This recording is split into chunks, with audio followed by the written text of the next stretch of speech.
nikakav problem, ne problem, nego mislim da je to strašno važno za ljude i u Skoplju i u Tirani, dakle, i za sve građane vaših dve zemalja. Međutim, ono što mi radimo, ja ne kažem da će vam doneti više dobrobiti, ali vam donosi sigurno dobrobit i vama i nama.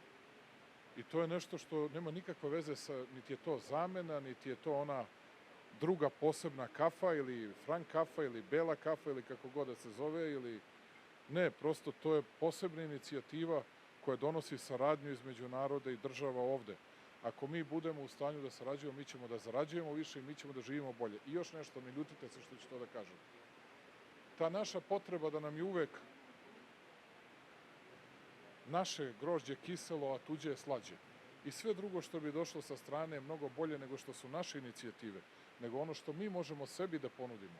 Ja sa tim ne mogu da se saglasim. Ja mislim da mi imamo izvanrednu inicijativu, mislim da je ta inicijativa u najboljem interesu građana zemalja Otvorenog Balkana i mislim da od toga imamo samo koristi i da niko ne može da kaže ni jednu reč protiv toga.